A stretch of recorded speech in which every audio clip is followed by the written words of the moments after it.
सात्विक प्रवृत्ति और सात्विक गुण। सात्विक गुण के लिए हमें एनालाइज करना होता है कुंडली का प्रथम भाव, जिसको लगन भाव बोलते हैं, पंचम भाव और नवम भाव। यदि यहाँ पर शुभ ग्रह है तो व्यक्ति की सात्विकता होगी, और यदि यहाँ पर बेनिफिक की जब मैलेफिक प्लैनेट्स हैं तब आदमी की सात्विकता नहीं होगी, सात्विकता कमी होगी। इसके अलावा सूर्य, चंद्र और बृहस्पति ये अगर शुभ स्थानों में होंगे, शुभ दृष्ट होंगे तो व्यक्ति में सात्विकता होगी। यदि ये पीड़ित होंगे तो सात्विकता नहीं होगी। एक और सूत्र आपको बता रहा हूं, अगर किसी भी कुंडली में थर्ड लॉर्ड बेनिफिक प्लेनेट है यानी शुभ ग्रह है, शुभ ग्रह में क्या असर है, या तो आपका बृहस्पति देव आए या शुक्र देव आए या चंद्र देव आए, और इनका कनेक्शन लग्न लॉर्ड से या मरकरी से हो जाए तब भी व्यक्ति की प्रवृत्ति सात्विक होती है। अब यही चीज हमने देखनी है पामिस्ट्री में, तो कैसे देखेंगे? पामिस्ट्री में हमने जुपिटर माउंट देखना होता है, हेडलाइन देखनी है, हार्ट लाइन देखनी होती है।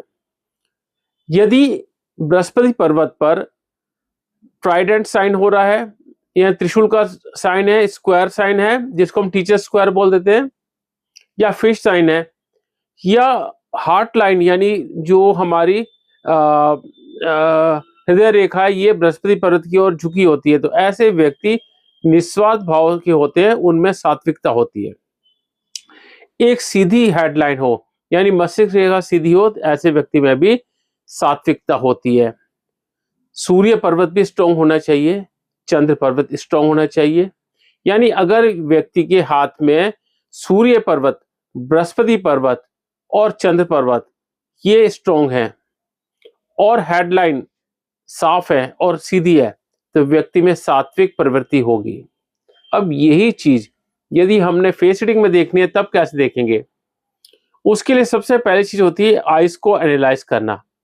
व्यक्ति की आईज यानी आंखें बड़ी होनी चाहिए, और जो इसका व्हाइट पोर्शन है बिल्कुल व्हाइट होना चाहिए, इसमें कोई भी लालिमा या पीलापन साइन नहीं होना चाहिए। लिप लाइन परफेक्ट होनी चाहिए, नाक सीधी होनी चाहिए, और माथा उन्नत होना चाहिए और चौड़ा होना चाहिए। तो यदि ये सब पैरामीटर होंगे तो तब हम कहेंगे व्यक्ति में सात्विकता होगी। तो मैंने आपको सात्विकता के एस्ट्रोलॉजिकल पैरामीटर, पामिस्ट्रिकल पैरामीटर और फेस रीडिंग में कैसे एनालाइज करते ये बताया।